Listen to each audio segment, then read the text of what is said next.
If you think a few stretches at the corner when you're waiting to cross the street or after your run is enough to fix and prevent injuries related to running, then you are gravely mistaken. Watch this video for 5 exercises that'll have a significant impact on your ability to run freely and without pain.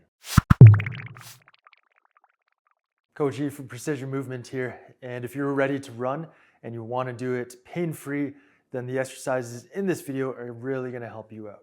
And they address what's not addressed if you're just focusing on static stretching, if you do anything at all to help to prevent problems from happening in the future.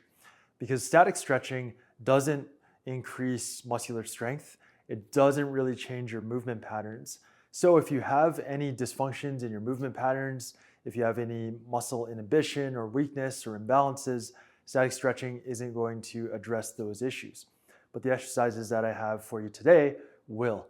And for each exercise, I'm going to break down why they are beneficial to runners and how they can prevent various injuries. Because when it comes to the body, everything is connected from toes to the top of your head. And if you have dysfunction or problems in one area, that could result in pain in a number of different areas. It doesn't always mean that the pain is going to be where the dysfunction is. It could move up, it could move down, it could move all around. So in this video, you're going to learn about the concept of the kinetic chain and how dysfunctions at different areas can cause problems at others. So let's get right into the exercises and you'll learn as we go. The first exercise we're going to do to keep your body pain-free from running is active self-myofascial release. And we're going to target the quadriceps. You can even do the inner thigh, the adductors a little bit. Go right up to the hip flexors and get out to the IT band and up to the outer hip and the tensor fasciae lata muscles. The reason why we're doing this is to improve tissue pliability, the ability of your tissues to lengthen and contract. If you're a massage therapist, you know, or if you've ever been to a massage therapist, you've probably heard of muscle knots where you get a little ball of tension right in the muscle. We're trying to use this technique to release those balls of tension so that your muscles can move properly how they're supposed to, which will help keep you healthy. When you do this exercise, you want to match movement, the rate of movement of your joint with your rolling over the roller. So let's go for it. So I'm going to start on the quads here. And I'll start on the medial aspect, so the VMO, inner side. And I get over there, I try to relax on the roller, and then as I'm rolling, I'm bring my heel to my butt. So that's knee flexion. Go right up to the hips, get a little butt squeeze, glute squeeze there at the top, and then return. And then I go again and do a slightly different area. And the same movement and matching the movement of over the roller with my flexion of the knee. Then you can go all the way out to your IT band and do the same thing, trying to relax. Runners typically have atrocious IT bands and get a little hip extension at the end. And you keep going for 1 to 2 minutes. And when you first start doing it, it might be really painful. Try to really relax the muscles and breathe through any tight, painful areas that you're feeling. And as you repeat this over and over, it'll get better. And that's a sign that your tissue quality is improving. Now this is beneficial because, as I was mentioning earlier, you could have dysfunctions here that if you have a knot somewhere or really tense muscle, that can cause issues. For example, you could have a really tense and taut rectus femoris muscle. That's the most superficial quadriceps muscle. And if you're running with that, that's going to cause a lot of tension and pulling on the kneecap, the patella, and that could result in quadriceps tendonitis, that pain right at the top of the knee here. So that's just one example of a painful issue that could manifest from a tissue that is lacking pliability. Now the real question is, why is the rectus femoris so taut? And one reason could be that the psoas, the hip flexor muscle, isn't functioning properly.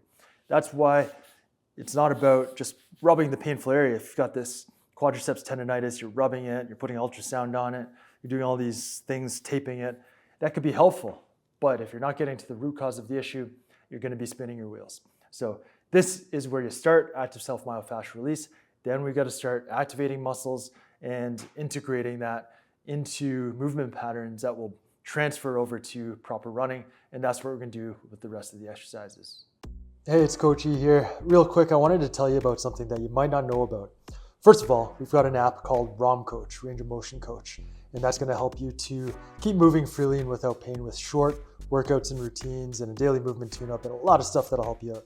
But if you're a runner, I wanted to show you something really specific in the app that's going to help you specifically. So if you take a look here, this is the app. This is ROM Coach. You can download it for your iPhone or your Android phone. After you sign up, you can go into Train, Library, and Routines. And from here, you can just type in Run, and you'll find various routines designed specifically for runners.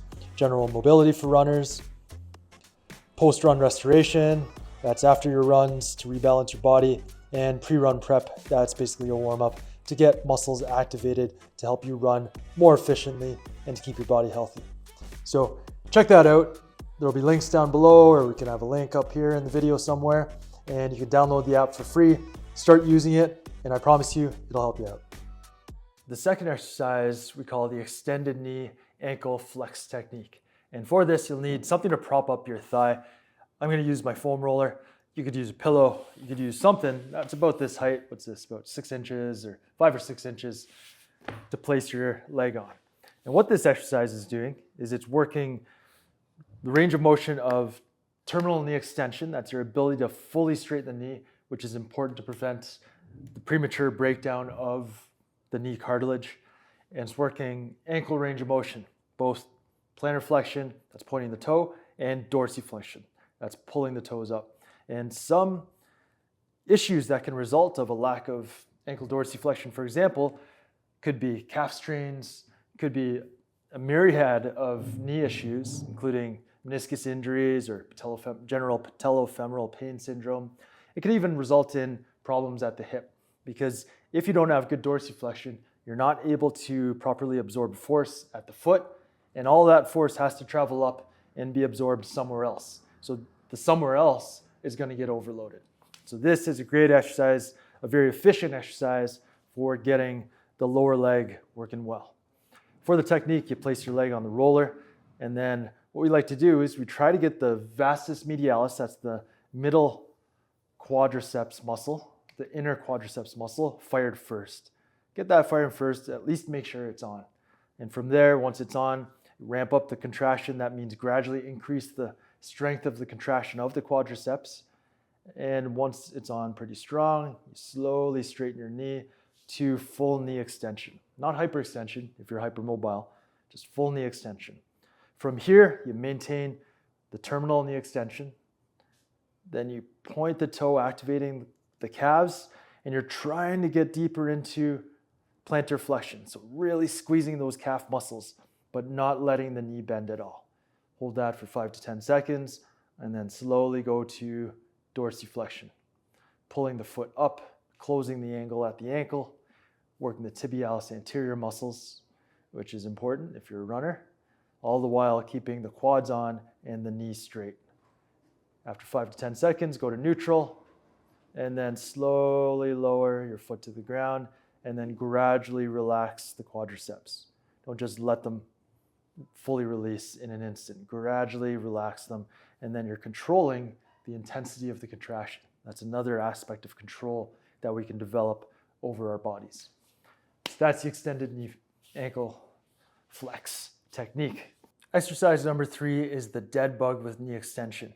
And this technique is going to work the core, the hip flexors, and it's going to lengthen the hamstrings. And these are all things that runners need to do, because if you've got core muscles that don't work well and hip flexors that don't work well, we've already talked about some problems that can arise from a dysfunctional psoas. But if your core is not working well, then your pelvis and your lumbar spine can be sloshing around there as you're running, and that can result in low back pain or hip issues or SI joint pain, a myriad of different issues. So regardless of what the issues could be or what you are dealing with, this exercise is good for you. It's another really efficient exercise. It hits a lot of different things. So for the dead bug with knee extension, lie down flat on your back, and you want to make sure you have a little bit of curve through your lumbar spine so you're maintaining neutral posture. Get those shoulder blades back to, again, train that good neutral posture.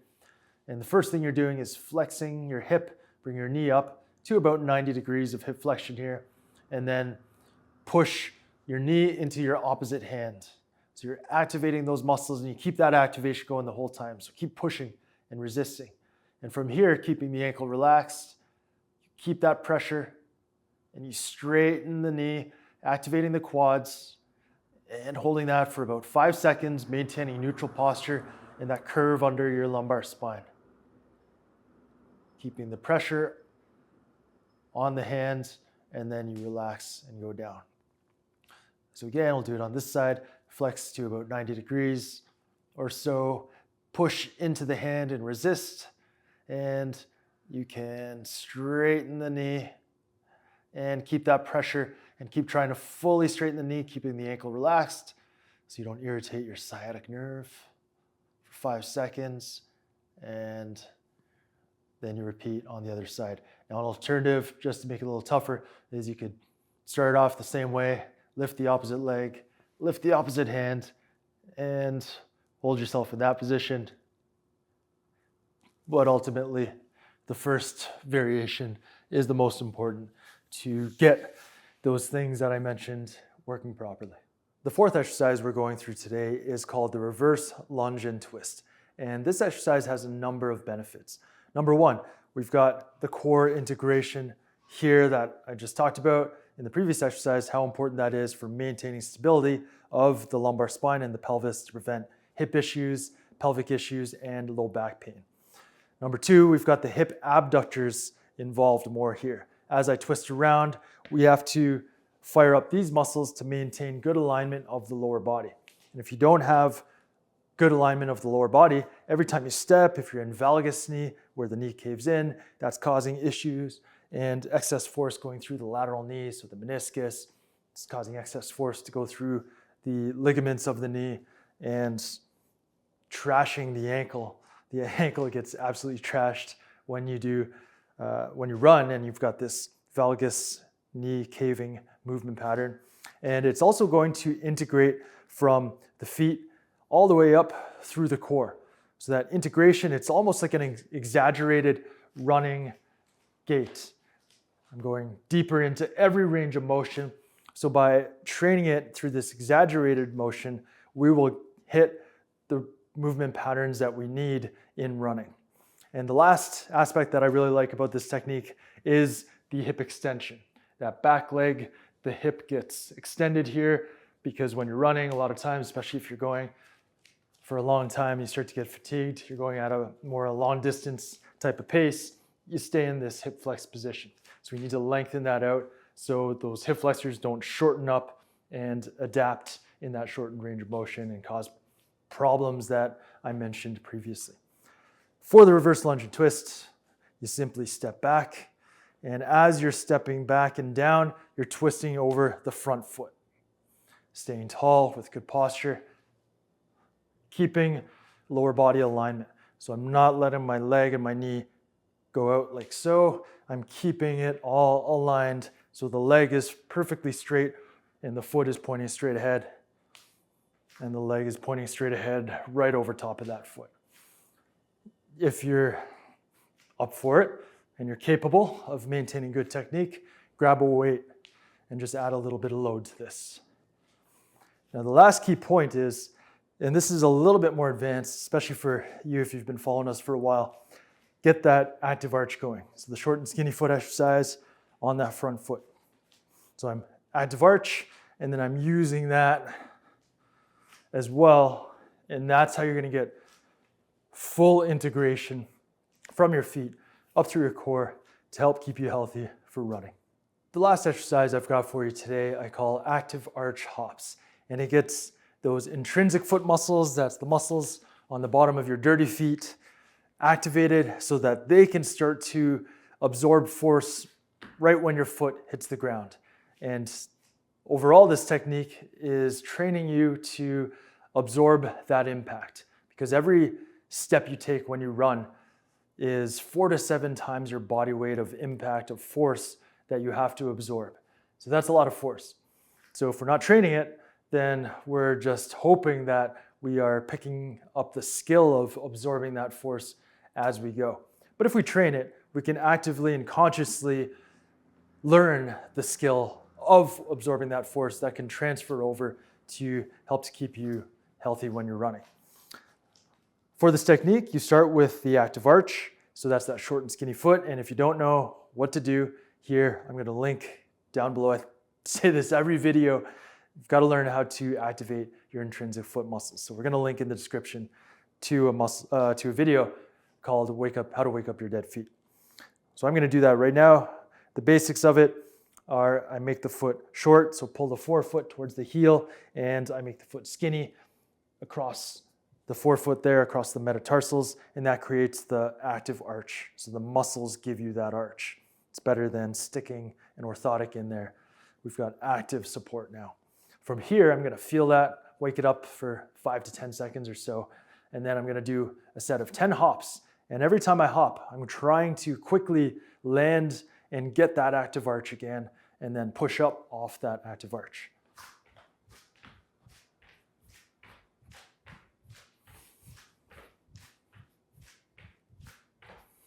Just like so. So here, what I'm doing is I'm not going as fast as I can, jumping up and down, or I'm not jumping as high as I can. My primary goal is to get the active arch on, to absorb that force on the way down, and make sure I'm using it as I spring up. Now, when you run, this isn't necessarily something that you have to think about all the time. But I would say if you go out for a little bit of a run, your first few minutes, maybe you do a bit of warm up and you think about, okay, how can I get my feet on as I'm jogging? Are they on? Do I have that intrinsic foot muscle activation? And that's really beneficial, not only for the force absorption, but also the proprioception, telling your body how to activate the muscles to best absorb the force and best and most efficiently do your thing, which is running. To summarize the exercises we went through today, we started off with active self-myofascial release for the quads, the IT band, the hip flexors, the outer hip muscles, and for that, do 1 to 2 minutes per side. Next, we went to the extended knee ankle flex, do 2 sets of 3 reps per side, holding each activation for 5 to 10 seconds. The third exercise was the dead bug with knee extension. Do 2 to 3 sets of 4 to 6 reps per side, holding for 5 seconds. The fourth exercise is the reverse lunge and twist. Do this for 2 to 3 sets of 6 to 8 reps per side. And we finished off with the active arch hops. Do that for 3 to 5 sets for 10 repetitions. And you start with the lower number of sets and reps, and you can work your way up as you do this routine and do it 2 to 3 times a week for 4 weeks. And you can also perform 1 set of each exercise as a running warm-up. There you have 5 exercises that will help you keep your hips, your knees, your ankles, your feet healthy for running. I hope the explanations that I give for each exercise helps you to better understand what your body needs to stay healthy and to stay moving freely and without pain. Let us know what you thought in the comments below. And if you're looking for more resources to check out, to learn more about our methods or to learn different exercises, we've got one on the VMO here and one on the glute medius here, both really important muscles for running. And if you've got painful knees, which is the most common area affected by running, then check out our knee pain solution. This takes the approach that you've learned about in this video to another level and progresses you through multiple phases with many different exercises to keep your knees healthy and pain-free.